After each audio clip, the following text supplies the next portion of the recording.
씨름은 혈과 육을 상대하는 것이 아니요 통치자들과 권세들과 이 어둠의 세상 주관자들과 하늘에 있는 악한 영을 상대합니다. 아멘.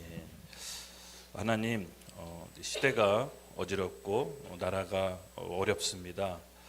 이럴 때일수록 우리의 씨름의 상대, 우리의 싸움의 상대는 이 어둠의 세상 주관자와 이 어둠의 세상 권세자, 이 사단과 이 세상을 주름잡고 있는 악한 영임을 성경은 말씀하고 있습니다. 우리가 이 영적 싸움을 하나님께서 교회에게 주셨음을 믿습니다. 오직 교회만이 이 악한 영들과 싸울 수 있는 권세를 우리 하나님께 주셨음을 믿습니다. 우리가 함께 더 모여 기도하고 이 나라의 어려움과 이 민족의 어려움과 이 한국교회의 어려움을 우리 하나님께 권세로 호소하며 주님께서 이 땅과 이 나라를 개입해 주시기를 원합니다. 주님께서 역사하여 주시고 대한민국을 덮고 있는 거짓과 또 이런 만연한 것들이 있다면 밝히 드러나셔서 하나님의 공의가 이 나라와 한국교회에 임하게 하여 주시옵소서. 특별히 우리 예물을 하나님께 온전히 올려드립니다. 이 예물을 통해서 영혼 구원과 또 이 지역의 복음 전도와 또 하나님이 원하시는 또 세계 선교에 사용할 수 있도록 주님 축복해 주시고 기쁘게 받아 주시옵소서. 오늘 예배도 하나님의 임재를 기대합니다. 하나님 이곳에 강력하게 임하여 주시옵소서. 감사하며 예수님의 이름으로 기도드렸습니다. 아멘. 할렐루야, 반갑습니다. 네, 아이고 되게 오랜만에 뵙는 것 같죠? 네, 우리 에베소서 말씀 계속 이어갈 텐데요. 에베소서 말씀 10번째 시간입니다. 오늘 함께 나눌 주제는요, 같이 주제를 한번 크게 외쳐볼까요? 시작. 사명자의 조건. 네. 부제로는 나를 나되게 하는 것이라는 부제로 함께 말씀을 나눠보려고 합니다. 먼저 우리 본문 말씀 나누기 전에 오늘 함께 본문 말씀을 교독하도록 하겠습니다. 우리 에베소서 3장 1절부터 7절 말씀 제가 먼저 읽고 번갈아 읽겠습니다. 이러므로 그리스도 예수의 일로 너희 이방인을 위하여 갇힌 자 된 나 바울이 말하거니와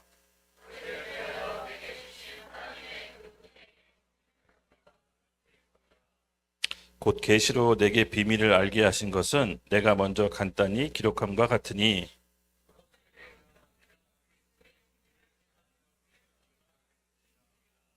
이제 그의 거룩한 사도들과 선지자들에게 성령으로 나타내신 것 같이 다른 세대에서는 사람의 아들들에게 알리지 아니하셨으니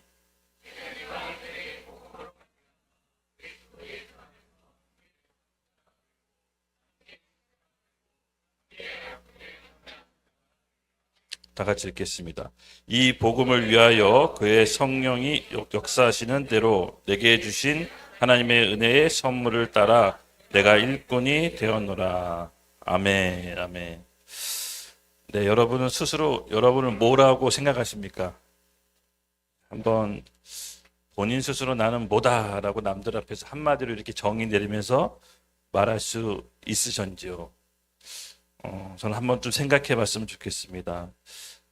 다른 사람들이 여러분의 혹시 어떤 사람으로 기억하고 평가하시는지 한번 귀 기울여 보신 적 있습니까? 다른 사람들 여러분 어떻게 부르던가요? 예. 뭐 간단한 얘기를 들어보자면 오늘 주제가 이 사명자의 조건이죠. 이 사명자의 조건이 필수적인 요소입니다. 본인 스스로 내가 누군지 정확히 알아야 됩니다. 여러분 손흥민 하면 어떤 생각이 들죠? 손흥민 하면 축구선수, 그렇죠? 항상 따라붙는 수식어가 잘 알다시피 월드 클래스. 손흥민 하면 월드 클래스. 축구하면 손흥민입니다. 맞습니다. 우리 혹시 조수미 씨 아세요? 세계적인 소프라노 성악가죠. 조수미 하면 세계적인 성악가. 당연한 거죠. 예. 마찬가지다 여러분. 이처럼 사람은 누구에게나 이렇게 평가 대상이 불가피하게 되기도 합니다. 근데 사람들이 나를 어떻게 보는과 함께 별도로 우리 스스로 나를 뭐라고 생각하는지가 대단히 중요합니다. 그것이 우리의 미래를 만들기 때문에 그렇습니다. 축구 선수는 당연히 축구 잘해야겠죠. 예, 뭐 여지가 없습니다. 축구 선수가 축구는 못하고 자선 사업에 너무 열심이다. 그럼 제가 봤을 땐 축구 말고 그냥 자선 사업 하면 좋습니다. 그렇죠? 병원 의사 선생님이 환자 치료에는 전혀 관심 없고 맨날 노래만 부르러 다닌다. 그러면 병원 의사 내려놓고 가수를 해야죠. 예. 마찬가지입니다. 목회하는 제가 목회는 안 하고 맨날 뭐 먹으러 다닌다. 그럼 뭐 먹방 유튜브를 해야죠. 목회를 내려놓고. 네, 맞습니다. 자기 자신이 뭐라고 생각하는지 본인이 정확히 알고 있어야 됩니다. 이 사명자의 조건인데요. 사람은요, 자기가 어떨 때 하고 싶은 일을 가장 잘할까요? 네? 네, 맞습니다. 예. 보통 내가 이제 하고 싶은 걸 잘하려고 애쓰지만 잘 안 될 때가 있습니다. 그렇죠? 사람마다 능력 차이가 다 있어서 내가 하고 싶다고 해서 그게 다 잘하는 건 아닙니다. 보통 진짜로 이 하나님께 사명을 받은 사람은 조금 능력이 떨어질 수도 있습니다. 그리고 남들보다 잘 못할 수도 있는데 사명자의 특징은 포기를 하질 않습니다. 왜? 그건 내가 원해서 한 게 아니라 하나님이 주셨기 때문에. 저는 우리 사명자가 어떤 조건으로 이렇게 만들어지는지 오늘 바울은 자신의 자서전적인 고백이라고 할까요? 자기가 하나님께 사명을 받은 그 이유와 조건들을 오늘 우리에게 알려줍니다. 먼저는요, 자기 확신이 있어야 됩니다.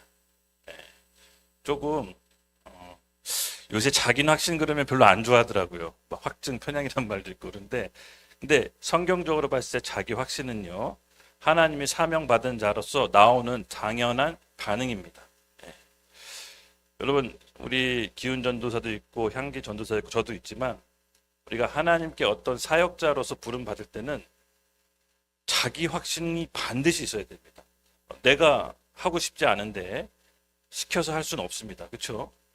반드시 자기 자신이 내가 사역자로서 하나님께 확신이 있어야 됩니다. 첫째는 이게 자기 확신입니다. 이 사명자들의 특징은 자기 확신이 먼저 있어야 됩니다. 하나님이 날 부르셨다.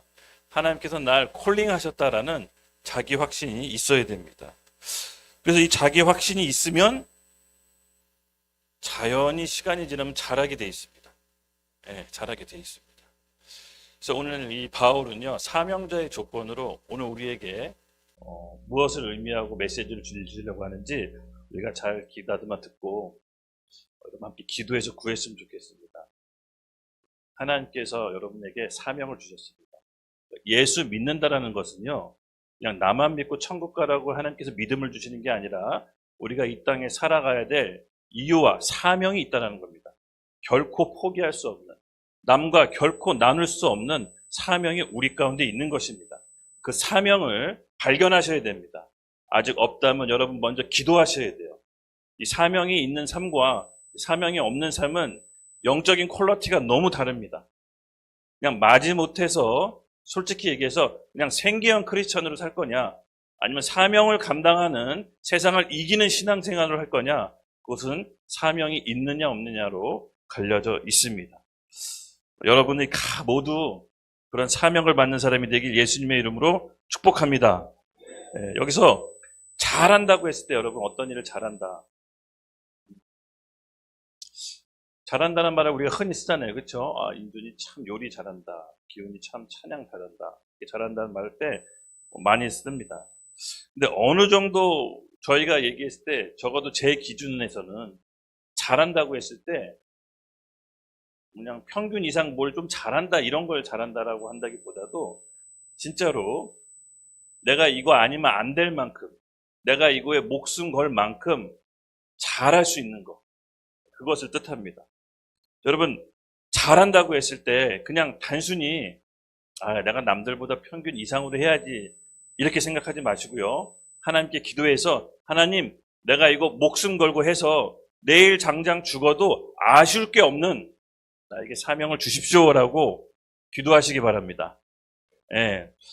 제가 혼자서 새벽에 요새 그냥 혼자서 이렇게 문득문득 잠에서 깨서 우리 와이프한테 하는 얘기가 있어. 우리 서영 사모한테. 여보, 나 예수님 믿기 진짜 잘했다. 내가 27살 때 예수님 믿기 진짜 잘했다. 당신 원래 믿었잖아. 그래서 아니, 나 진짜 믿는 게 뭔지 알 것 같아. 진짜 믿음이 들어오면요, 내일 당장 죽어도 아쉬울 게 없습니다. 오늘 이 날이, 나한테 주어진 이 날이 최고의 날입니다. 그랬을 때 잘 살았다, 잘했다는 표현을 쓰는 거라고 저 개인적으로 이렇게 믿습니다. 여러분, 좀 극단적으로 제가 도전을 드리자면, 내일 죽어도 전혀 아쉬움 없는 삶을 사셔야 됩니다. 정말 예수님 믿기 잘했다. 이 고백 나와야 됩니다. 저는 예수 믿지 않는 삶을 오랫동안 27살까지 살다가 예수님 믿어서 예수님 믿는 그 촉감이 저는 좀 생생해요. 저는 이게 좀 이렇게 좀 생생하게 다가와요. 예수님 믿지 않은 제 27살의 삶과 믿고 난 다음에 삶이 극명하게 달라졌기 때문에 저는 제가 예수 믿기 잘했다, 이게 여러분 원래 믿었던 분들은 잘 이해가 안 될 거예요. 그렇죠? 죄와 사망의 법에서 생명의 성령의 법으로 빠져나왔다는 게 얼마나 큰 은혜인 줄 아십니까? 예. 이게 실질적으로 은혜로 와야 됩니다. 저는 그 다음부터 우리의 신앙생활이 시작된다고 믿습니다. 즉 인생 잘 사는 사람은요, 사명을 감당하는 사람입니다. 즉 오늘 당장 죽어도 전혀 아쉬울 게 없는, 후회 없는 삶, 사명자들은 그런 삶을 매일매일 살아가고 있는 것입니다. 우리 이왕 예수 믿으려면 그렇게 믿어야 되지 않겠습니까? 예. 물론 제가 좀 극단적으로 얘기해서 그렇지만 단번에 그런 확신과 믿음이 들어오는 건 아닙니다. 저도 그런 과정이 있었죠. 예. 저도 참 우여곡절 끝에 많은 시행착오와 실수와, 지금 생각하면 너무 어디로 숨고 싶은 만한 실수들을 너무 많이 했는데 정말 하나님이 그때마다 이렇게 은혜로 덮어주셨습니다. 또 하나님께서는 제 마음의 중심을 아시고 하나님께서 저에게 가장 좋은 것들을 이렇게 주셨거든요. 그래서 저는 정말 예수님 믿는다는 게 뭔 건지를 다른 사람한테 정말로 알려주고 싶습니다. 네. 여러분들도 예수님 믿는 게 무엇인지 여러분 안에 확신이 있어야 됩니다. 확신이 있어야 다른 사람에게 전달할 수 있습니다. 확신 없는 거 전달하는 사람 가장 나쁜 사람인 것 같아요. 본인도 확신이 없는데 전달하는 사람들. 특히 영업사원들 얼굴 보면 잘 압니다. 본인이 물건 팔러 왔을 때 본인도 확신 없으면서 물건 파는 사람들 보면 말이나 표정에서 다 압니다. 영업사원은 자기가 물건 팔 때 이 제품이 손님에게 꼭 필요하다는 확신이 있어야 됩니다. 그러면 나한테 필요 없는 것도 그냥 사게 돼요. 여러분, 확신은 사명자에게 가장 필수 조건입니다.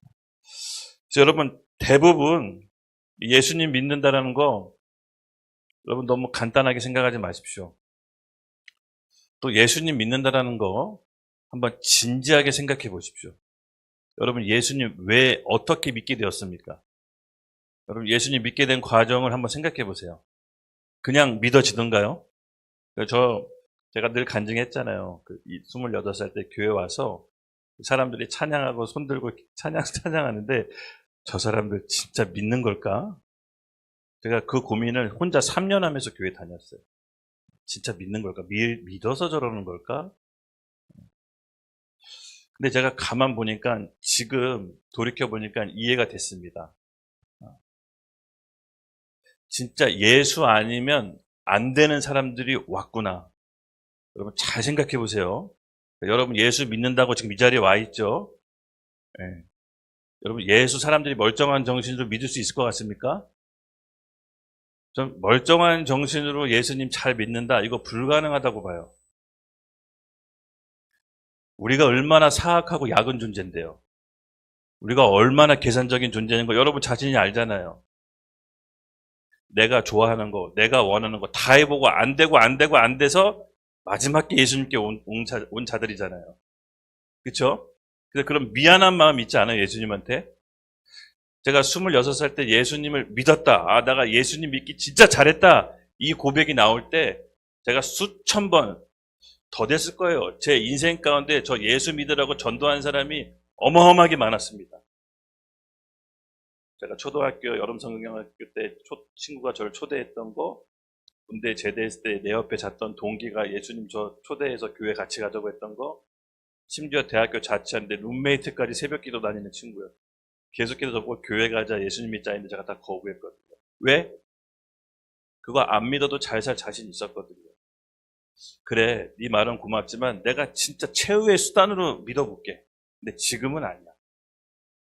일단 내가 힘이 있고 내 머리가 있고 내 건강이 있는데 왜 예수를 믿지? 이해가 안 됐어요. 그래서 내가 예수님 믿는다고 결단했을 때 교회 갔을 때 정말 창피했지만 그렇게 손 흔들고 찬양하는 사람이 이해가 안 됐었어요. 근데 지금 알 것 같아요. 손 흔들고 찬양할 수밖에 없다는 것을. 내가 원하는 거 다 시도해보고 다 실패해보고 이제 안 된다는 거 깨달아서 예수님께 와서 항복하는 거더라고요. 저 주님 아니면 안 됩니다. 그래서 예수님 믿는 사람들은 양심이 알잖아요. 그렇죠? 마치 진짜로 내가 다 해보고 원하는 거 해보고 안 되고 진짜 안 돼서 그렇게 믿는 예수님은 여러분 어떤 예수님이겠습니까? 결코 세상으로 돌아갈 수가 없습니다. 예. 그 세상으로 돌아갔을 때 그 비참한 느낌을 알기 때문에 예수님께 받은 그 은혜는 결코 무엇과도 바꿀 수 없습니다. 그래서 예수 믿기 진짜 잘했어 고백이 그냥 고백이 아닌 겁니다. 그 고백 위에 하나님께서 사명을 주십니다. 그리고 예수님밖에 없구나. 나 받아준 사람이 예수님밖에 없구나. 나는 이제부터 예수님한테 올인한다. 이런 게 그냥 나오는 게 아닙니다. 그래서 제가 우리 청년들한테 늘 얘기하지만 무엇을 하더라도 그냥 한번 미쳐보라고. 그냥 대충 하지 마시고요. 뜨뜻미지근하게 하지 마시고 뭘 하나 하면 그냥 한번 미쳐보세요.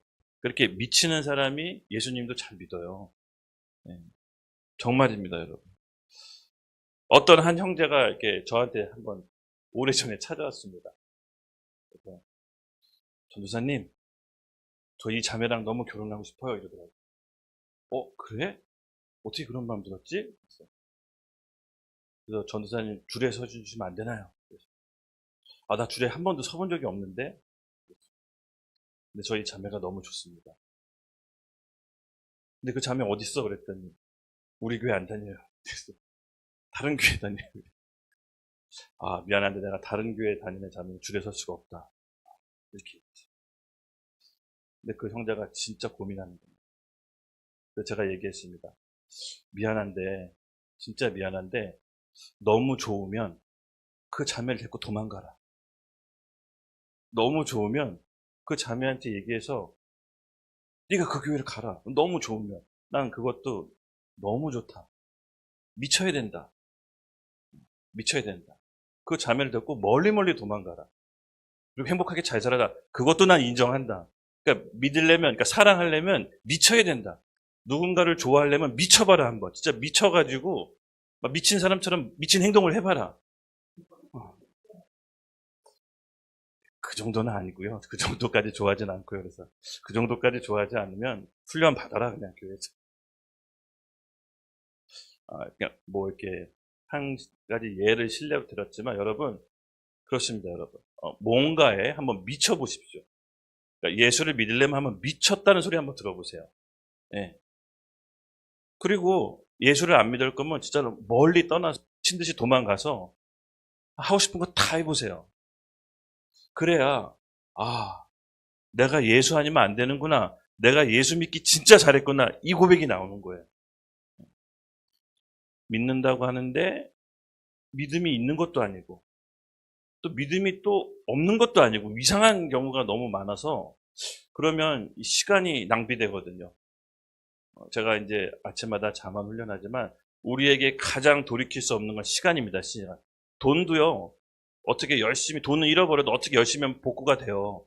건강도 조금 뭐 타격이 오더라도 잘 관리하면 복구가 되는데 시간은 복구가 안 돼요. 시간. 그래서 시간 낭비할 시간이 없습니다. 우리가 교회를 다니고 예수를 믿으려면 완전히 미쳐야 됩니다. 저 사람 미쳤다는 소리를 한번 들어보십시오. 예수 믿고. 그럼 여러분 뭐가 돼도 됩니다. 네, 뭐가 돼도 돼요. 기도하시고 하나님 예수 미친 믿음을 저에게 허락해 주십시오. 그럼 여러분 뭐가 돼도 됩니다. 할렐루야. 문제는 문제는 외부에 있는 게 아닙니다. 다른 환경에 있는 게 아닙니다. 문제는 나로부터 시작되리. 뭐 이런 찬양이 있는지 모르겠지만 문제는 나입니다. 나. 내가 문제의 실타리를 풀어야 됩니다. 다른 사람, 환경, 주변, 사람이 내 문제를 해결해 줄 수 없습니다. 아마 환경과 여건은 절대 바뀌지 않을 겁니다. 그 바꾸려고 하다가 여러분들이 죽습니다. 내가 바뀌는 겁니다. 저희 회사 사원이 내가 변해야 모두가 산다였습니다. 왜냐면 직원들이 전부 다 자기는 안 바뀌고 네가 바꿔, 네가 바뀌어, 사장이 바뀌어, 부장이 바뀌어, 서로 다 바뀌라고 하는데 아무도 안 바꾸려고 그래. 아침 주에 새벽 5시에 모여서 내가 변해야 모두가 산다라고 외치고 하루를 시작했습니다. 근데 정말 신기하게 자기가 입으로 자기가 고백하니까요. 조금씩 바뀌더라고요. 이거 정말 신기합니다. 여러분 오늘 우리 사명의 조건 주제를 좀 들어갈 텐데 일단은 내가 지금 누구인지를 먼저 알아야 되고요. 내가 예수 믿었다면 확실히 믿고 온팡 빠져야 됩니다. 네. 그리고 이왕 믿기로 했으면 여러분 올인하십시오. 네. 결코 손해보지 않으실 겁니다. 지금까지 여러분 수많은 세월을 살아왔지만 잘 살았습니까? 행복하셨나요? 만약에 그렇지 않다면, 만족스럽지 않다면 바꿔보셔야 됩니다. 변화를 주셔야 됩니다. 저는 그것이 영적인 근본적인 변화가 먼저 시작돼야 된다고 봅니다. 아직 예수 믿는 게 뭔지 모르면 솔직하게 하나님께 기도하십시오. 주님, 예수님 만나게 해주세요. 뜨겁게 만나게 해주세요. 아직 제가 회심이 뭔지 모릅니다. 아직 내가 죄가 뭔지 모릅니다. 솔직하게 얘기하십시오. 신앙은 솔직하고 정직해야 됩니다. 내가 죄가 뭔지 모르고 회심이 뭔지 모른다면 하나님께 기도하십시오. 그러면 죄가 뭔지 알만한 사건과 상황을 만들어 주십니다. 그리고 회심하게끔 하나님이 상황을 만들어 주십니다. 오늘 이 바울의 사명자의 조건은 자기가 사명자로서 어떻게 하나님께 부름받았는지 자기 고백서와도 같습니다. 그래서 여러분 오늘 이 자기 고백서와 같은 본문 말씀을 우리가 함께 배우고 나도 바울과 같은 정말 일생일대 한번 올인할 수 있는 사명을 하나님 우리 오늘 허락해 주시옵소서라고 기도했으면 좋겠습니다. 이 사명이 들어오면요 무서울 게 없습니다. 그냥 죽이면 죽으면 됩니다. 돈 뺏으면 뺏기면 됩니다. 감옥 보내면 감옥 가면 됩니다. 아무 문제 없습니다. 할렐루야. 그런 믿음이 들어오면 결단코 세상이 두려울 수가 없습니다. 뭐 다 이렇게 단번에 되라는 건 아닙니다. 그러니까는 저도 수많은 과정과 시행착오 끝에 예수님밖에 답이 없구나. 믿을 만한 건 사람이 아니구나. 믿을 만한 건 돈이 아니구나. 믿을 만한 건 인맥이 아니구나라고 뼈저리게 느끼고 깨닫고 난 다음에 예수 믿기 참 잘했어 라는 고백이 진심으로 터져 나온 겁니다. 그런 고백이 나온 사람은 두려울 게 없습니다. 무서울 게 없습니다. 실제로 그렇습니다. 할렐루야. 네, 그래서 여러분 나를 나되게 하는 원동력은 뭐다? 하나님께 내가 누군지 컨펌을 받고 사명을 받으십시오. 하나님께서 여러분을 쓰실 겁니다. 세상이 감당 못하게 쓰실 겁니다. 우리 1절부터 한 절 한 절 읽어보면서 함께 말씀을 나눠보도록 하겠습니다. 우리 1절 같이 읽겠습니다. 시작. 이러므로 그리스도의 예수의 일로 너희 이방인을 위하여 갇힌된 자 나 바울이 말하거니와. 네, 바울은 1절에서 첫 번째 사명자의 조건으로 자기의 정체성을 밝히 드러냅니다. 그리스도의 예수의 일로 너희는 이방인을 위하여 갇힌 자 된 나 바울이 말하거니와. 예, 바울은 스스로 이방인에게 갇혔다라고 얘기합니다. 이게 무슨 말입니까? 본인이 사도라는 인식이 있습니다. 이방인을 구원하기 위한 사도로 내가 부름 받았다라는 본인의 정체성이 확고히 있습니다. 예. 말씀드린 여러분, 첫 번째 사명자의 조건은요, 자기의 정체성, 내가 누군지, 내가 뭐 하는 사람인지 정확히 알아야 됩니다. 축구 선수는 축구 잘해야 되고요, 의사는 병 잘 고쳐야 되고요, 배우는 연기 잘해야 됩니다. 그렇죠? 당연한 겁니다. 하나님의 사명자는 영혼 구원에 집중하는 겁니다. 영혼 구원에 관심이 있는 겁니다. 바로 사명자는요, 자기가 맡은 일의 정체성이 확고한 사람입니다. 이것이 흔들리지 않습니다. 내가 영화 배우인데 배우하다가 조금 힘들어서 나 식당 한번 차려보지. 그래서 식당까지 같이 하면 반드시 연기에 대한 퀄리티는 낮아집니다. 그럼 이것을 버티고 뚫고 갈 수 있는 힘이 뭐냐? 배우로서의 사명감, 배우로서의 사명이 있어야 됩니다. 내가 여기서 굶어 죽어도 연기로 쇼부 본다. 그런 사명감이 일단은 본인이 그 역할에 대해서 버틸 수 있는 힘이 바로 원천이 사명인 것입니다. 여러분, 바울은요, 이런 자기의 정체성, 자기가 이방인에게 구속받은, 이방인을 위해 갇힌바된 사도라는 것을 본인이 만천하에 드러냅니다. 나는 이거 외에 다른 일을 할 생각이 없다. 나는 이거 외에 하나님이 주신 직업이 없다라고 본인이 정체성을 확고히 드러냅니다. 그리고 바울은요, 아시다시피 이 일에 부름받았다는 것에 대해서 전혀 부끄러워하지 않습니다. 우리 로마서 1장 16절 함께 읽겠습니다. 시작. 내가 복음을 부끄러워하지 아니하노니 이 복음은 모든 믿는 자에게 구원을 주시는 하나님의 능력이 됨이라. 먼저는 유대인에게요, 그리고 헬라인에게로다. 아멘. 맞습니다, 여러분. 바울은 복음을 부끄러워하지 않는다라고 본인 스스로 얘기합니다. 그래서 이 복음은 모든 믿는 자에게 구원해 주시는 하나님의 능력이라. 여러분, 이 말씀 한 구절이 바울이 그냥 지식으로 한 게 아닙니다. 숱한 고생과 죽을 고비와 어마어마한 매를 맞고 나오는 고백입니다, 이게. 다 해봤지만 결국은 복음밖에 없다. 나 이 복음 부끄러워할 수 없다. 차라리 죽여라. 이런 강도로 바울이 얘기하는 겁니다. 여러분, 사명의 첫 번째 조건은 내가 사명자로서 부름받은 자기 확신이 확고히 있어야 됩니다. 이게 일단은 흔들려서는 안 됩니다. 이게 첫 번째입니다. 여러분, 기도하시면 그 길로 하나님이 이끌어 주실 겁니다. 조금씩. 사명자의 길로 이렇게 열어주십니다. 계속 살펴볼 거지만 그게 어렵고 힘든 길이 아닙니다.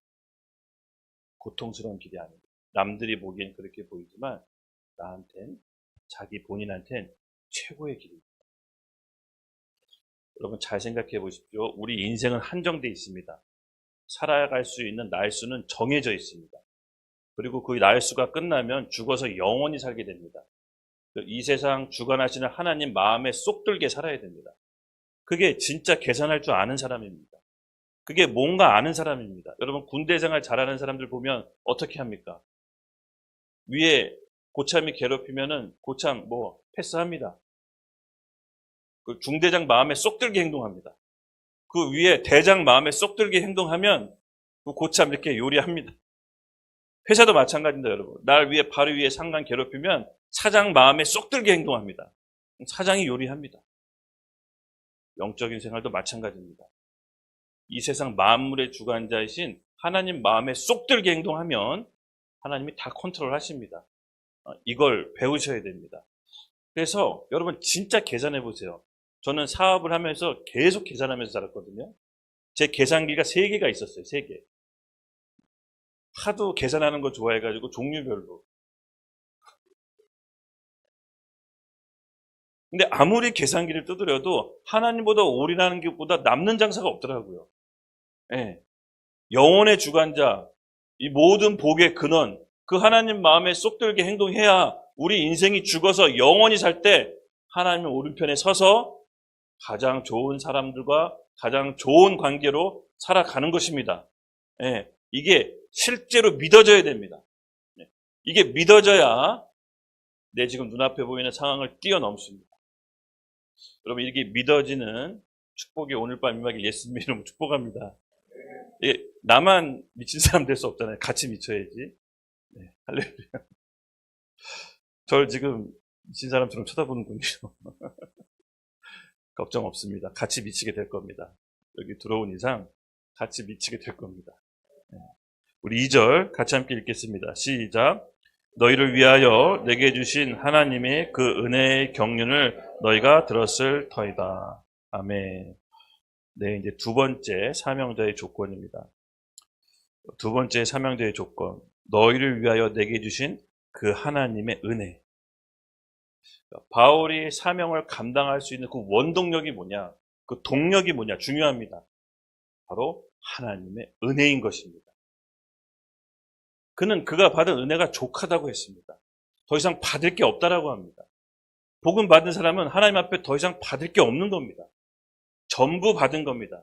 그래서 요구할 것도 없는 겁니다. 이걸 깨닫는 사람은 사람들한테 구걸하지 않습니다. 하나님 마음에 쏙 들게 행동하고 하나님께서 그의 나라와 의를 먼저 구할 때 우리 모든 필요를 채워주십니다. 실제로 믿고 그렇게 살아가는 겁니다. 바울은요, 자기의 사명을 감당할 수 있는 원동력을 하나님의 은혜로 삼았습니다. 나의 사명의 원동은 하나님의 은혜라고 고백하는 겁니다. 은혜가 뭐죠? 우리 사전적 의미를 잘 알고 있죠? 공로 없이 거저받은 것, 그렇죠? 우선 이거는 은혜라고 합니다.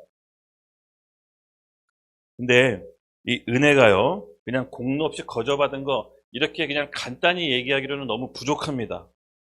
예.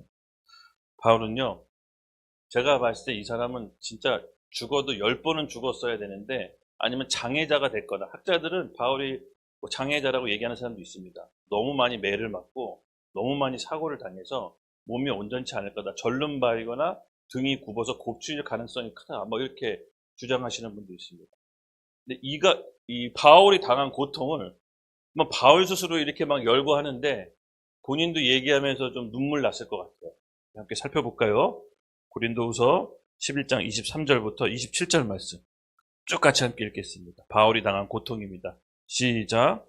그들이 그리스도의 일꾼이냐 정신없는 말을 하거니와 나는 더욱 그러하도다. 내가 수고를 넘치도록 하고 옥에 갇히기도 더 많이 하고 매도 수없이 맞고 여러 번 죽을 뻔하였으니 유대인들에게 40에서 하나 감한 매를 5번 맞았으며 3번 태장을 맞고 1번 돌로 맞고 3번 파선하고 일주야를 깊이 바다에서 지냈으며 여러 번 여행하면서 강의 위험과 강도의 위험과 동족의 위험과 이방인의 위험과 시내의 위험과 광야의 위험과 바다의 위험과 거짓 형제 중의 위험을 당하고 또 수고하며 애쓰고 여러 번 자지 못하고 줄이며 목마르고 여러 번 굶고 춤고 헐벗었노라.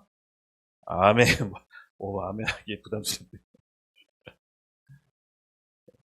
40에 하나 감한 매를 5번 맞았다고 합니다. 이게 무슨 말이냐면 40번 맞으면 죽는 태형이에요. 태형. 죽는 거예요. 그러니까 죽기 바로 직전까지만 매를 때린 거예요. 그걸 5번이나 맞았습니다. 그때 당시 채찍 어마어마해요, 여러분. 고중 보면은 그냥 일반 채찍이 아니에요. 살점을 떨어뜨리는 채찍이에요. 웬만한 사람 다 죽죠. 이렇게 고난을 당하고 몸이 멀쩡할 수가 없죠. 제가 봐도 장애가 있었을 거예요. 그런데도 불구하고 그가 그렇게 사명을 감당했던 이유, 그 원동력은 뭐냐? 하나님의 은혜다. 우리 고린도후서 12장 2절, 12장 9절 말씀 함께 읽겠습니다. 시작. 나에게 이르기를 내 은혜가 내게 족하도다. 이는 내 능력이 약한 데서 온전하여 짐이라 하신지라. 그러므로 도리어 크게 기뻐함으로 나의 여러 약한 것들에 대하여 자랑하나니 이는 그리스도의 능력에 내게 머물게 하려 함이라. 아멘. 맞습니다, 여러분. 바울은 그 고생, 자기가 했던 고생에 대해서 포커싱을 맞춰서 억울해하거나 슬퍼하거나 힘들어한 것이 아니라 하나님의 받은 은혜가 너무 커서 그 고생이 기억이 안 난다는 정도. 자기가 받은 은혜가 너무 크다라고 고백합니다. 맞습니다, 여러분. 사명자의 원동력은 반드시 하나님의 은혜여야만 됩니다. 이게 사명자의 연료입니다. 연료. 사역자들이 흔히 빠지는 함정이 있습니다. 자기의 욕심이죠. 자기의 야망을 사명으로 착각하면서 둔갑하는 경우 많이 봅니다. 사명으로 시작했다가 야망으로 빠지는 경우도 있고, 이게 참 어렵습니다. 구분하기가. 뭐 제 경험으로 봤을 때도 그렇고 제가 주변 사람들 봤을 때도 그렇고, 근데 이 둘이 나타나는 열매는 다르다는 걸 제가 압니다. 반드시 다릅니다. 여러분. 야망의 원동력, 야망의 원동력은 뭐냐면요, 야망가들의 원동력은 보기에는 사역을 진짜 열심히 해요. 기가 막히게 올인하고 똑같이 목숨 걸어요. 근데 그 야망의 원동력은 뭐냐면요, 이 안에 하나님의 은혜가 아닙니다. 욕심입니다. 욕심이 그 사람의 원동력. 마찬가지로 우리가 배운 대로 사명의 원동력은 뭐죠? 사명자의 원동력은 하나님의 은혜입니다. 은혜로 그 사명을 감당합니다. 열매도 다릅니다, 여러분. 이 사역을 하고 열심히 올인하는데, 이 야망가들은 결국은 이제 주변의 사람들이 계속해서 이제 떨어져 나갑니다. 그리고 후원자를 마련하기 위해서 계속해서 이제 이벤트를 열죠. 근데 보기에는 사명이에요. 대의 명분은 큰 사명이에요. 사명처럼 보여요. 근데 주변의 사람들이 계속 떨어져 나가고 뭔가 후원을 얻기 위해서 이벤트를 만들고, 이것이 어떻게 보면 야망가들의 열매죠. 근데 사명자는요, 분명히 없고 내가 봤을 땐 힘들어 보이는데 주변에 돕는 사람들이 붙어요. 주변에 돕는 사람들이 붙고 이상하게 위태로운데 하게끔 돼요. 그리고 후원자도 붙어요. 이것은 사명자의 열매입니다. 그래서 야망가인지 사명자인지 조금 시간이 지나면 열매로 알게 돼요. 그래서 야망가들은요, 주변 사람들을 괴롭힙니다. 본인은 신념이지만 옆에서 보면 고집입니다. 고집. 근데 사명가는요, 비전과 하나님의 꿈으로 정말 어렵고 힘든데 이걸 막 요동치게 합니다. 얘기만 들으면 될 것 같아. 희한하게 돕는 사람들이 붙고, 돈도 구걸 안 하는데 돈도 어디서 막 붙어요. 이게 사명가들이 나오는 하나님께 주시는 힘의 원천입니다. 여러분, 야망가가 될지 사명가가 될지 그 중심에 뭐가 있어야 되냐? 하나님의 은혜. 이게 은혜로 시작했다가 야망가로 바뀌기도 합니다. 하나님께서 도와주시고 은혜 주시고 힘 주셨는데 내가 잘해서 내가 뛰어내서 바꿔버리면 그것이 어느 순간 나도 모르게 야망가로 바뀌게 됩니다. 이 경계가 굉장히 중요합니다. 사명가는요, 어려움과 고통이 왔을 때 알 수 있는 게 뭐다? 붙잡고 버팁니다. 왜냐? 그것은 자기의 꿈이 아니기 때문에. 하나님이 주신 사명은요, 멈추지 않는 겁니다. 그래서 이 사명가들은요, 반드시 뭘로 버티냐? 내가 받은 하나님의 은혜. 그걸 기억합니다. 하나 가만 40배배. 이 고통을 기억하는 거예요. 그러면서 내가 받은 은혜가 너무 족하다. 너무 크다. 그 은혜가 억울한 거, 슬픈 거를 덮습니다. 그래서 여러분, 예수 믿었는데 계속 억울해하고 슬프고 되게 분노하고 이거 있잖아요. 한번 곰곰이 생각해 보세요. 예수를 믿은 적이 있는지, 만난 적이 있는지 잘 생각해 보세요. 잘 없어요. 예수를 진짜 믿으면, 예수님을 만나면 억울한 거, 슬픈 거 없어집니다. 진짜요. 여러분, 예수님을 뜨겁게 만나서 그 은혜에 완전히 휩쓸리는 한 사람 한 사람들에게 예수님의 이름을 축복합니다. 예. 바로 그런 사람이 하나님의 쓰임을 받게 됩니다. 하나님의 은혜를 아는 자. 사명과의 조건은요, 하나님의 은혜입니다. 그 은혜로 하나님의 일을 해냅니다. 그리고 세 번째입니다. 사명과의 조건 세 번째. 3절 함께 읽겠습니다. 시작. 곧 은혜로 계시로 내게 비밀을 알게 하신 것을 내가 먼저 간단히 기록함과 같으니. 아멘. 이 사명자의 세 번째 조건은요, 내용을 준비합니다. 내게 비밀을 알게 하신 것은 내가 먼저 간단히 기록함과 같으니. 이 바울은요, 본인이 하나님의 복음, 그리스도를 아는 비밀을 깨닫고 이것을 이방인에게 전해야 되는 사도의 직분을 받았다는 걸 압니다. 그리고 그것을 잘 준비하려고 자기가 늘 기록하고 준비합니다. 언제 어느 때 복음을 전해야 될지 모르기 때문에 바울은 늘 기록하고 준비합니다. 그래서 사명자의 세 번째 조건은 늘 내용을 준비합니다. 내가 전할 수 있는 내용을 준비하는 것이죠. 여러분, 우리 교회 혹시 영적인 DNA 아시는 분 있을까요? 우리 교회 이렇게 영적인 DNA 어떻게 생겼는지 잘 모르시죠? 우리 교회 영적인 DNA가 있는데요. 영적인 유전자죠. 전도와 기도입니다. 저희 교회는 전도하고 기도를 세워졌습니다. 여러분, 뭐 이렇게 잘 연극 보시면서 아셨지만, 제가 이제 회사에서, 창고에서 우리 직원들과 복음 나누고, 그것이 이제 주변에 물레역 영접본 가서 노방 전도하다가, 물레역 주변의 식당에서, 카페에서 소모임 하다가, 그것이 커져가지고, 제가 하나님께 부르심 받아서, 그것이 교회가 됐고, 그 교회가 하나님께서 사명을 주시더라고요. 애국하고 문화예술. 전혀 예상을 못했어요. 그러니까는 하나님께서 그냥 저에게 마음 주셨던 게 영혼 구원해야 된다는 마음을 주셨어요. 결정적으로 중간에 큰 한번 꿈을 꾸게 됐는데, 제가 한번 얘기한 적이 있을 겁니다. 제가 신도림역에서 딱 눈을 꿈에서 신도림역에 나왔는데, 칼라인 사람과 흑백인 사람이 있는데, 칼라인 사람은 저랑 대화가 되는데 꿈속에서 흑백인 사람은 대화가 안 되더라고요. 아무리 말 걸어도. 대학교 친구를 만났는데 흑백이었는데 제가 계속 얘기했는데 걔가 말을 못해요. 근데 칼라인 사람 딱 한 명 봤는데 제가 꿈에서 물어봤어요. 물레역 가려면 어떻게 가요? 저쪽으로 건너가세요. 이러더라고요. 그때 건너갔더니 물레역 가는데 운전수, 지하철 운전수가 매두사더라고요. 근데 사람들을 다 태우고 가더라고요. 꿈인데 너무 깜짝 놀라서 깼습니다. 그 꿈을 꾸고 제가 왠지 모르게 칼라인 사람은 예수님 믿는 사람 같았고 흑백인 사람은 예수 믿지 않는 사람 같았어요. 그래서 정말 그 즉시 한 며칠 후에 신도림 가서 복음 전도하기 시작했어요. 그냥 전단지 뿌리고 알려주고. 그 다음부터 이제 영혼 구원에 대한 사명이 왔고 복음 전도를 하기 시작했어요.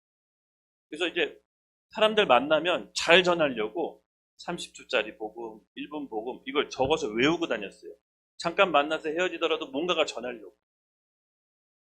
그리고 1분짜리 복음, 30분짜리 뭐 설교 이걸 계속 준비했어요. 만나서 방금 헤어지더라도 뭔가 한마디 전하고 가고. 아무 말 못하면 예수 천국 불신 지옥이라도 외치려고. 그렇게 계속해서 내가 이렇게 막 카드를 만들고 다녔어요. 지금 생각해보면 말도 안 되는 내용이긴 해요. 아까 옛날에 전화도 보고 컴퓨터로 봤는데 이거 누가 예수 믿겠다. 근데 놀라운 거는요. 역사하세요. 이상한 초등학교 글씨 같은 것도 역사하시더라고요. 하나님 생각과 우리 생각은 다릅니다. 저희 교회가 그렇게 사실 복음 전도와 기도의 DNA가 있어요. 지금 우리가 하나님께서 맡겨주신 일이 너무 많아서 복음 전도를 잘 못하고 있는데 제가 기도하고 있습니다. 복음 전도자들이 일어나게 됩니다. 여러분 복음 전도의 유익을 모르시죠? 장점을. 나가서 외치고 복음 전도자는요. 그냥 나가서 외치는 거예요. 우리 영은 살고 싶어 하기 때문에 복음을 들으면 다 반응해요. 우리 옛날에 임준이랑 우리 기운 전도자들이 횡단보도에 서 있는 그 짧은 시간에 복음 외우고 있는 거 막 선포하고 사람이 안 듣는 것처럼 포커페이스 그렇게 있대요.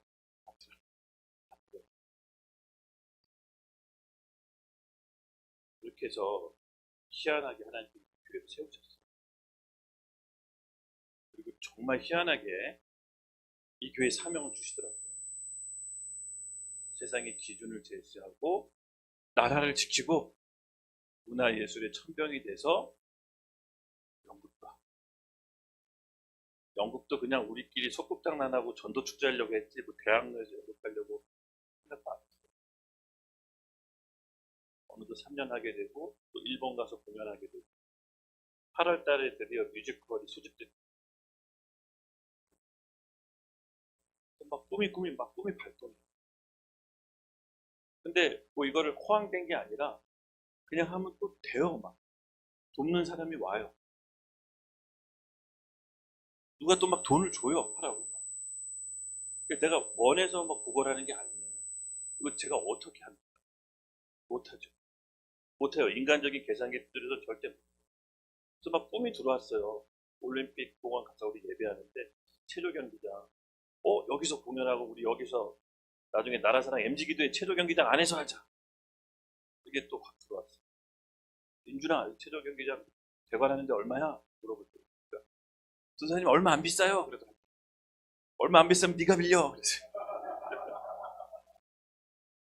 여러분 나라사랑 MG기도의 올림픽 체조 경기장에서 합시다. 예, 모르겠습니다. 그냥 하면 되는 겁니다. 우리 뮤지컬 터닝 포인트도 체조 경기장에서 합시다. 생각해 보니까 꿈은 내 안에서 먼저 이루어져야 돼요. 내가 믿지 못하고 내가 확신이 없는데 하나님은 나를 어떻게 도우실까? 이게 나의 욕망인지 나의 만족인지 하나님 나라를 위해 영혼 구원인지 하나님께서 판단하십니다. 만약에 나의 욕망이고 나의 욕심이면 주변의 사람들 다 떠나가고 돈줄 막습니다. 흔히들 하는 얘기가 있어요. 돈줄에 막히면 하나님이 그만하라는 거예요. 돈을 애걸복걸 하는 거예요. 그래서 영적인 원리죠. 그래서 뭐 하다 여기까지 나왔는지 모르겠지만 어쨌든 교회에게 하나님께서 사명을 주십니다. 여러분 모두 다 하나님의 사명을 받기를 예수님의 이름 축복합니다. 사명자의 세 번째 조건은 내가 언제 어느 때 누굴 만나든 복음의 내용을 잘 전달할 수 있도록 준비하게 됩니다. 여러분도 한번 준비해보죠. 언제 어느 때 복음 전할지 모릅니다. 우리 5명, 6명이서 기운전도사랑 우리 임준이랑 보라사모랑 혜진이랑 우리 한개 6명이서 맨날 한 3년 동안 여기서 예배 드리다가요. 꿈이 확 들어왔어요. 꿈이 확 들어왔어요. 여의도 가서 100만 명 앞에서 설교해야겠다. 그냥 그런 꿈이 들어왔어요. 또 혼자 여의도 광장 가서 새벽에 설교했어요. 그냥 아무도 없는데. 꿈이 들어오니까 내 안에서 먼저 이루어져요. 그래서 우리는 갈 겁니다. 여의도로 갈 것을 예수님의 이름으로 선포합니다. 모르겠습니다. 그냥 여의도 가면 그 길에서 하면 되잖아요. 뭐 어려운 거 아니에요. 여의도 광장 그냥 집회 신고 내고 하면 되죠. 다 우리 땅입니다. 저는 하나님께서 그렇게 해 주실 줄로 믿습니다. 네. 사명자의 네 번째 조건입니다. 우리 4절 함께 읽겠습니다. 시작. 그것을 읽으며 내가 그리스도의 비밀을 깨달은 것을 너희가 알 수 있느니라. 아멘. 제가 아까도 얘기했지만 그 초창기에 복음 전달 때 쪽복음이 있거든요. 막 이렇게 진짜 말도 안 되는 게 막 썼는데 신학을 모르니까 신학을 배운 적이 없으니까 의란 의롭게 되는 거 근데 그거 보고 전화가 와. 누구세요? 거기 교회에요? 막 전화가 와요. 그러니까 이게 뭐냐면요, 여러분. 그것을 읽으며 그리스도의 비밀을 깨닫는 것을 너희가 알 수 있느니라. 이게 뭐냐면 바울이 지금 이방인들에게 믿지 않는 자들에게 얘기하는 거예요. 내가 기록한 것을 읽으면 허황된 얘기라도 성령께서 능력 주시면 그 비밀을 알게 된다. 그리스도 비밀을 깨닫게 된다. 그래서 늘 준비해라. 부끄러워하지 말고 네가 갖고 있는 복음 부끄러워하지 말고 잘 정리해서 기록해서 던져라. 그럼 제가 신학을 했겠어요? 뭐가 했겠어요? 그냥 내 나름대로 들은 생각. 그때 뭐 유튜브가 없으니까 뭘 볼 수도 없어요. 유튜브가 없으니까. 그냥 설교 때 들은 거, 주일 설교 때 들은 거 기억해서 그냥 적는 거예요. 목사님이 죄는 이거라고 했으니까 그래, 죄. 넌 죄인이야. 그래서 예수님 믿어야 돼. 십자가 그러면 우리가 사는 유일한 길에서. 근데 그거 보고 여러분 터무니가 없잖아요. 근데 전화가 왔다니까요. 전화번호를 적어놓으면 전화가 와요. 예배 어디서 드려요? 뭐 이런 게 와요. 터무니없지만 잘 기록해 두십시오. 하나님이 역사하는 겁니다.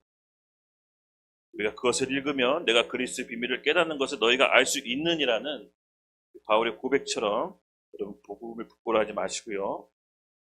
여러분이 어처구니 없는 그 멘트 하나, 전단지 하나가 사람을 살립니다. 정말입니다.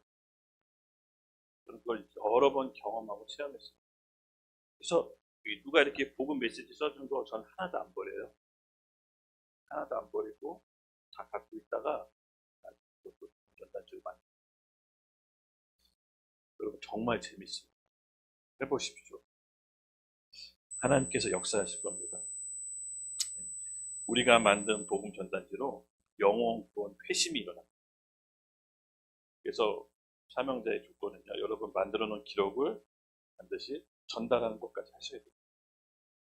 부끄러워하지 마십시오. 그건 부끄러운 게 아닙니다. 내가 예수님을 위해서 행한 모든 것들은 부끄러운 게 아닙니다. 전단지 나눠줄 때 정말 신기하게 역사합니다. 하나님께서 이 영혼 구원의 역사가 우리 모두에게 일어나기를 예수님의 이름으로 축복합니다. 네, 우리 5절 읽겠습니다. 시작. 이제 그의 거룩한 사도들과 선지자들에게 성령으로 나타내신 것 같이 다른 세대에서는 사람들의 아들들에게 알리지 아니하셨으니. 아멘. 이제라는 말 썼는데 이제 때가 되었다는 말입니다. 이제 어떤 특정한 때가 되었는데 그의 거룩한 사도들과 선지자들에게 성령으로 나타내신 것 같이. 네, 이제부터 하나님께서 이방인을 구원하기 위해서 하나님이 택하신 사도들과 성령의 사람들을 깨우는 겁니다. 바울과 같은 사람들을 깨워서 성령을 부어주시죠. 그리고 전에 다른 세대에 없던 사람들이 일어나기 시작합니다. 바로 이때 하나님의 때에 예비된 사람들을 깨워서 하나님이 성령을 부으셔서 일을 한다는 겁니다. 전에 할 수 없었던 일들을 해내게 됩니다. 전에 할 수 없었던 생각들을 마구 하게 됩니다. 하나님의 때가 됐을 때 예비된 사람들을 깨워서 그들을 하나님께서 쓰십니다. 요걸 잘 보고 그 흐름을 타야 됩니다. 예. 하나님이 일하실 때 그 흐름을 타야 됩니다. 예. 그걸 잘 감지해야 됩니다. 하나님이 일하실 때 역행하는 사람들이 있어요. 그 죽는 겁니다. 하나님이 일하실 때 하나님이 어디로 가시는지 잘 보고 그 방향으로 여러분 편승하십시오. 바로 이제라는 말은 하나님께서 때가 되었을 때 하나님이 준비하신 사람들, 거룩한 사람들 깨워서 성령을 부으셔서 이방인의 구원을 하기 위해 일하시는 겁니다. 그래서 이방인을 구원하는데 반대편에 쓰면 이거 하나님 반대편에 쓰는 겁니다. 이건 곧 죽음을 의미합니다. 바로 하나님의 타이밍을 잘 읽을 줄 아는 통찰력이 필요합니다. 그래서 하나님께서 이스라엘 백성을 출애굽시키고 광야에서 40년 동안 그 훈련 시킨 거예요. 낮에는 구름기둥, 밤에는 불기둥으로. 이게 뭐냐면요, 구름기둥, 불기둥 이동하면 이동한 만큼만 이스라엘 백성이 갈 수 있어요. 구름기둥 가는데 더 넘어가지도 못하고요, 들 갈 수도 없어요. 낮에 그 더운 때양볕 광야 한번 가보십시오. 광야가 엄청 덥습니다. 사막과도 같은데 광야하고 사막하고 다른 점이 있다면 똑같이 보였을 때 사막 같은데 광야는 물이 내리면 비가 오면 다음날 풀이 납니다. 근데 사막은 풀이 안 나죠. 완전 죽음까지. 그래서 광야는요, 구름기둥, 이 히터 같은 거죠. 하나님이 너무 뜨겁고 더우니까 이스라엘 백성에게 에어컨을 틀어준 겁니다. 에어컨. 그래서 에어컨이 이동하는데 빨리 쫓아가야 돼요. 그래서 계속 에어컨이 가면 영문도 모른 채 계속 가는 거예요. 갑자기 구름기둥이 있으면 또 거기 서서 텐트 치는 거예요. 이유는 모르겠어요. 하나님 그렇게 하세요. 어느 날은 안 움직이고 어느 날은 조금 가고. 이스라엘 백성만 미치는 거죠. 아니 텐트 치기 얼마나 힘든데 또 갑자기 이동하다가 어느 날은 1년 동안 머물고 있다가 잘 살고 있는데 갑자기 구름기둥 이동해서 옮기고 또 그럼 텐트 치고 영문도 모르게 쫓아가야 돼요. 밤에는 구름기둥 없으면 추워 죽죠. 그러니까 그런 생활을 40년 동안 영문도 모른 채 하나님이 가는 데까지만 가고 쓰는 데까지만 멈춰서고 더 가서도 안 되고 더 모자르게 가서도 안 되고 계속 속된 말로 굴리는 거죠. 우리 체육 운동선수나 군대 가면 사람 굴린다고 하잖아요. 굴리는 거예요. 하나님보다 앞서가지 않고 하나님께서 인도한 대로만큼만 가게끔. 바로 우리에게 그런 하나님과 함께 동행하는 삶이 사명자들에게 그 훈련이 시작됩니다. 너무 더디고 너무 힘들고 뭔가 앞으로 가지 않는다고 생각했을 때 여러분 조급해하지 마시고 하나님의 인도하심을 잘 받으시기 바랍니다. 이제 구름 기둥이 본격적으로 이동하기 시작하면 짐 싸고 그 구름 기둥 계속 쫓아가야 됩니다. 여러분, 우리가 그런 하나님의 흐름을 탄 교회라고 전 개인적으로 믿습니다. 여러분 아시다시피 6월 6일 날 기훈전도사, 그렇죠? 기훈전도사가 가서 예배를 올림픽 공원에서 탁 터뜨렸습니다. 정말 다 예배를 갈망하고 있었는데 딱 터뜨리니까 삽시간에 보니까 수백 명이 모였더라고요. 하나님이 원하는 타이밍에 하나님이 정확한 일을 한 겁니다. 그리고 나서 그 다음날 예배팀들이 우후죽순 계속 일어섰죠. 너무 신기하지 않으세요? 이 대한민국 역사 한복판에 우리 YDP 교회가 있는 겁니다. 우연치 않게 하나님과 함께 쫓아갑니다. 하나님을 쫓아갑니다. 하나님이 원하는 것 해야 하나님께서 역사하십니다. 그때 이후로 지금까지 우리가 예배 드리고 있어요. 너무 감사합니다. 나라의 위기 상황 가운데 예배가 시작됐지만 제가 정말 놀라운 게 수요일마다 이게 상담을 하잖아요. 아무도 안 올 것 같은데 다 와서 상담을 받으시는데요. 나라에 대해서 하나도 질문 안 하고 영적인 갈급함을 얘기해요. 저 지금 이렇습니다. 나라가 위기인데 영적인 갈급한 사람들이 몰려드네. 그럼 이게 부흥이 아니고 뭐가 부흥이에요?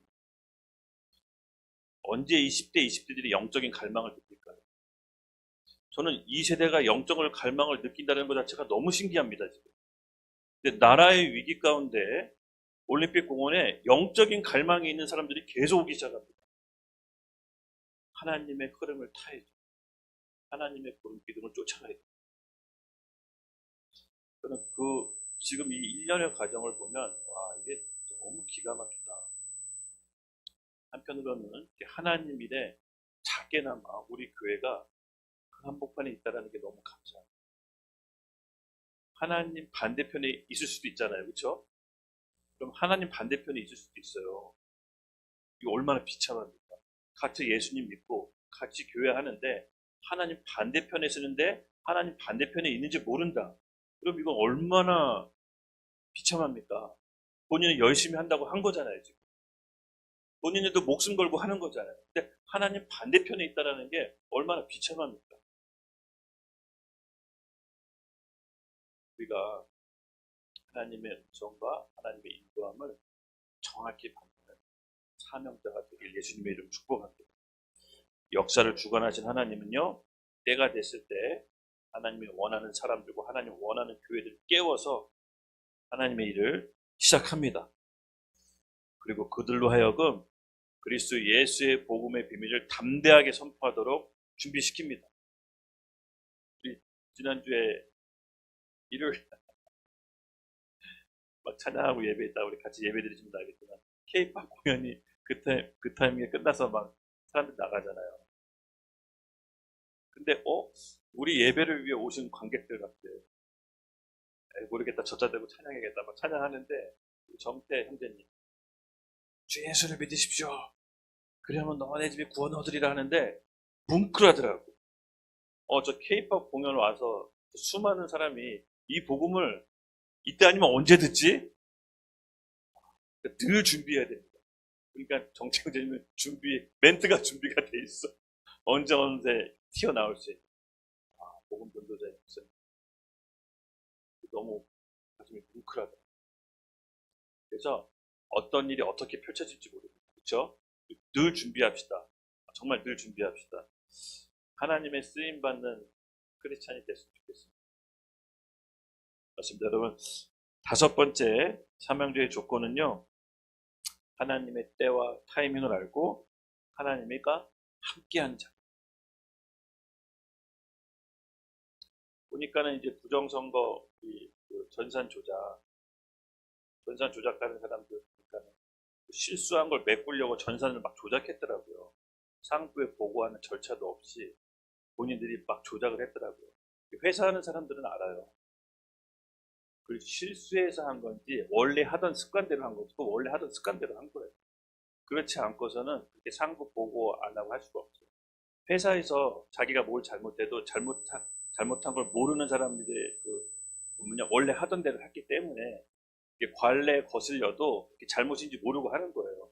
지금 제가 보니까는 그 부정선거 전산 조작은요 원래 본인들이 했던 대로 했던 거예요. 그게 딱 걸립니다. 기도하셔야 됩니다. 기도해야 됩니다. 이 나라의 거짓과 부정이 완전히 드러나도록 우리 계속해서 교회에게 주신 권세를 사용합시다. 그래서 올림픽공원 가서 기도하고, 여기서 기도하고, 밤새도록 기도하고, 철야 기도하고, 부르짖는 기도하고, 하나님께서는요, 우리 교회에게, 바로 이 교회에게 악한 권세라 싸울 수 있는 권세를 오직 교회에게만 주신 겁니다. 다른 단체가 아닙니다. 정부가 할 수 없습니다. 오직 교회만이 악한 권세랑 싸울 수 있는 라이센스가 있는 겁니다. 바로 예수를 그리스도를 믿는 그 믿음의 고백 위에 내 교회를 주신다고 했고, 그 고백 위에 천국 열쇠 주신다고 했습니다. 그 천국 열쇠를 땅에서 묶으면 하늘에서도 묶이고, 땅에서 풀면 하늘에서 풀린다고 했습니다. 그래서 오로지 교회만이 악한 권세와 싸울 수 있는 라이센스가 있는 겁니다. 그래서 교회가 기도하는 것이 여러분 가장 중요합니다. 그래서 교회가 뭔지를 우리는 알아야 됩니다. 우리가 하는 이런 일반적인 이 기도가요, 저는 기도 응답이 되는 줄로 믿습니다. 하나님은 교회의 권세를 들으시거든요. 여러분, 우리에게 다 천국 열쇠 있죠? 우리가 또 사용합시다. 이 신앙생활 너무 재밌습니다. 하늘을 풀면 시간차가 있지만 땅에서 풀립니다. 우리 그것을 관망하면 됩니다. 할렐루야. 네, 우리 6절 함께 읽겠습니다. 시작.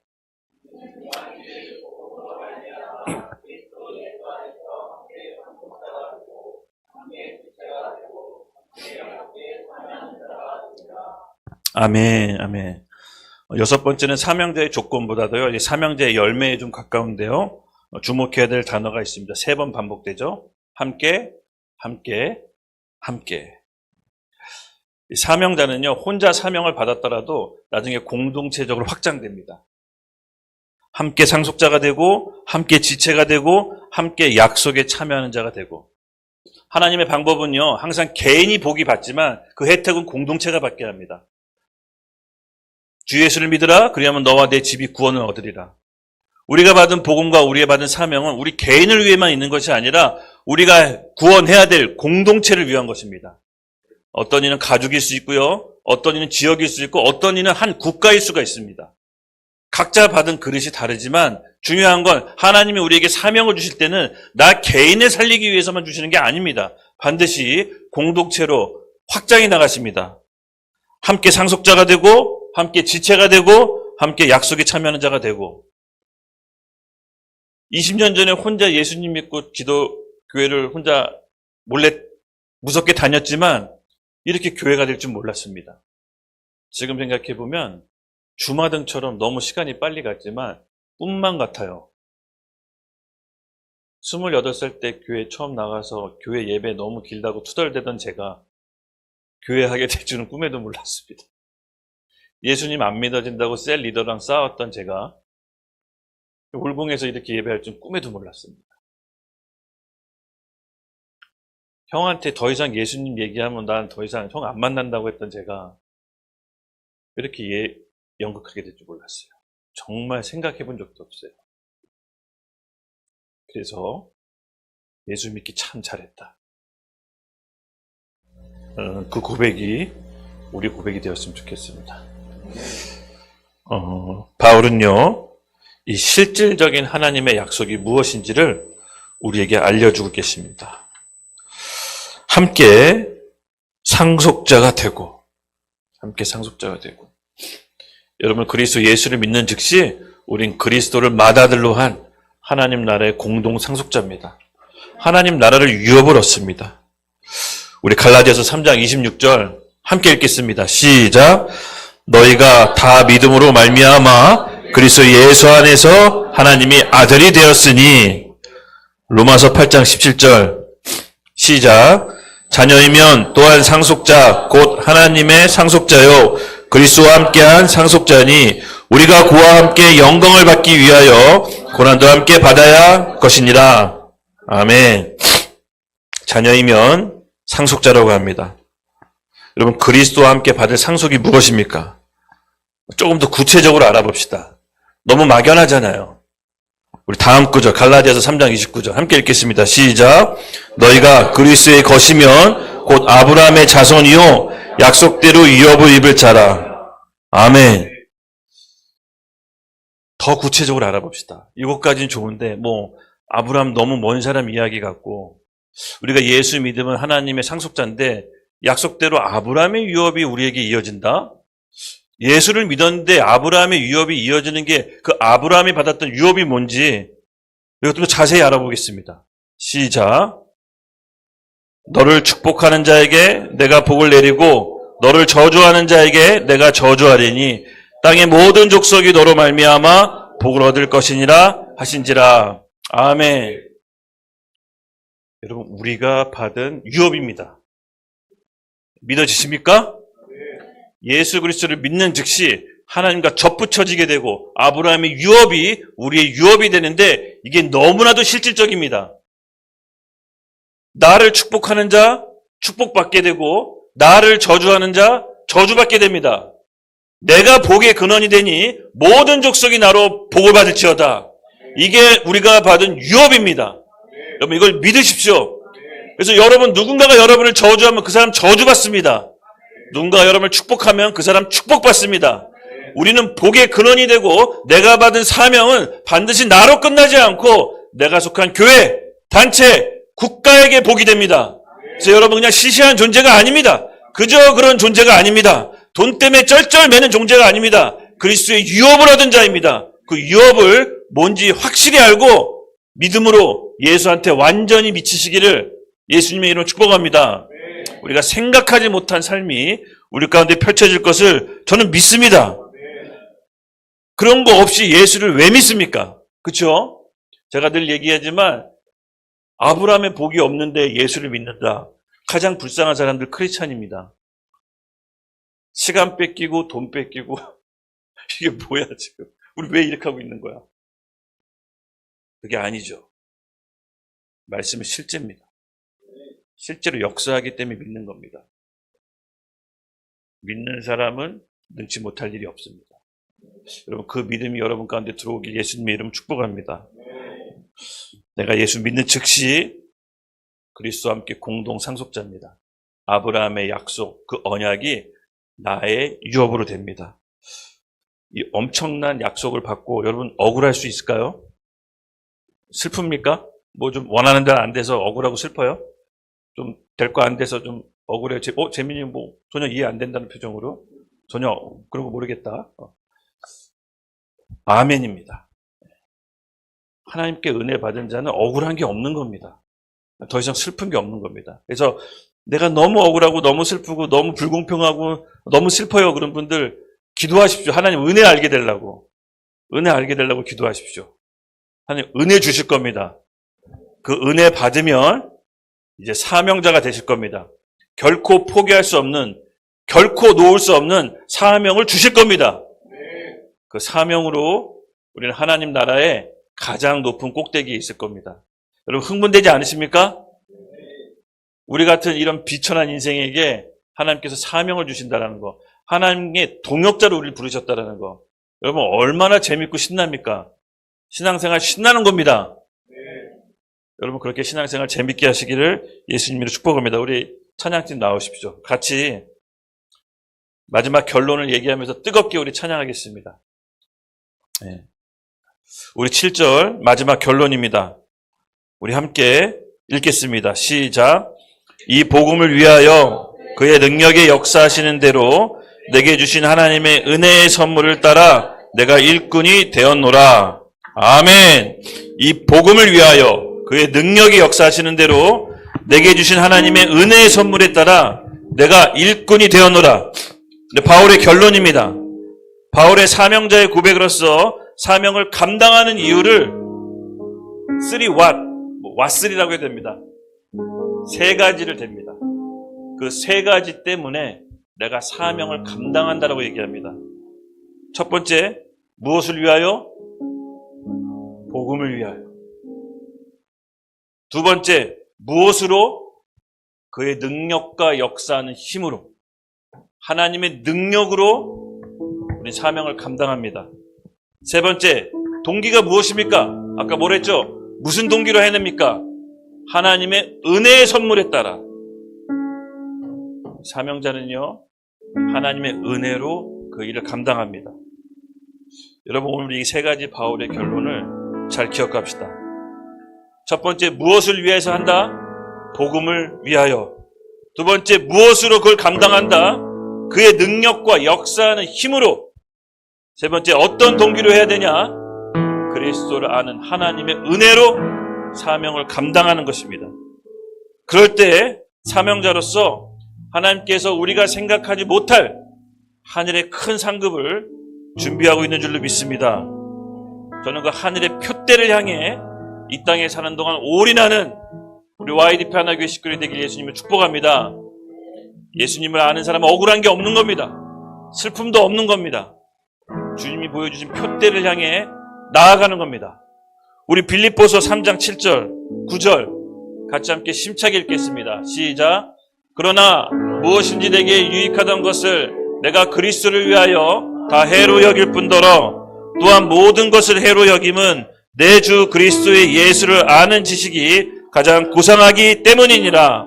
내가 그를 위하여 모든 것을 잃어버리고 배설물로 여김은 그리스도를 얻고 그 안에서 발견되려 함이니 내가 가진 의는 율법으로 난 것이 아니요 오직 그리스도를 믿음으로 말미암은 것이니 곧 믿음으로 하나님께로부터 난 의라. 아멘. 아멘. 여러분, 오늘 밤 우리 눈을 감고 결단합시다. 주님, 복음 전도자로서 이 땅의 사명자로서 오늘 저를 사용하여 주시옵소서. 제가 하나님의 부르심에, 하나님의 응답하심에 나아가겠습니다. 지금 제가 이 시대, 이 하나님의 타이밍에 하나님의 응답으로 복음 전도자로서 사명을 감당하겠습니다. 주님, 저를 사용하여 주시옵소서. 제게 기름 부어 주시옵소서. 세상이 감당하지 못할 믿음을 허락하여 주시고 지금 이 자리에 부어 주시옵소서. 우리 아버지 하나님, 간절히 구합니다. 그리스도 예수 안의 사명자는 지난 이전 것은 기억지 않는다고 했습니다. 하나님, 우리 마음에 묶여있는가 억눌림이 있다면 오늘 그리스도 예수의 그 은혜 아래 완전히 사로잡혀 이전 것은 모두 지나가고 앞에 있는 표대를 향해 나아갈 수 있도록 힘과 능력을 허락하여 주시옵소서. 우리 여기 계신 모든 형제 자매님들 앞에 향해 표대를 나가여 갈 수 있는 성령의 충만함이 부어질지어다. 우리 이전 것은 다 지워졌다고 하나님이 말씀하셨으니 우리 이전의 기억, 연민, 상처, 모든 묶임은 이제 하나도 기억나지 않고 슬픔이 기쁨으로 바뀔지어다. 아멘. 아버지, 오늘 형제 자매님들에게 성령의 충만함을 부어주시옵소서. 혹시 이전에 사명이 있으나 바쁘다는 이유로 또 여러 가지 삶의 어려움에 묶여서 그 사명을 감수하지 못했던 영혼들이 있다면 오늘 하나님의 성령의 능력을 부어주셔서 그 사명을 감당할 수 있도록 일으켜 주시옵소서. 또한 아직 사명을 발견하지 못했던 영혼들이 있다면 하나님의 새 사명을 부어주시옵소서. 하나님께서 준비하신 하나님의 사람들을 깨워주시고 하나님이 이 마지막 때에 이루고자 하시는 일들에 하나님 편에 저희 교회와 지체들이 서게 하여 주시옵소서. 감사하며 예수님의 이름으로 기도드렸습니다. 아멘. 하나님 감사합니다. 저희 교회 가운데 하나님의 역사함 가운데 저희를 초대해 주심을 감사합니다. 저희 모인 모든 우리 형제 자매님들 이 땅에 또 이 시대의 사명자로서 불러주시고 또 하나님의 일을 감당하는 데 있어서 전혀 부족함 없도록 성령의 충만함 또한 더하여 주시옵소서. 오늘 예배 동안 하나님께 온전히 올려드립니다. 저희가 드려지는 마음의 기도, 예배와 찬양을 하나님 기쁘게 받아 주시옵소서. 감사하며 예수님의 이름으로 기도드렸습니다. 아멘. 아멘.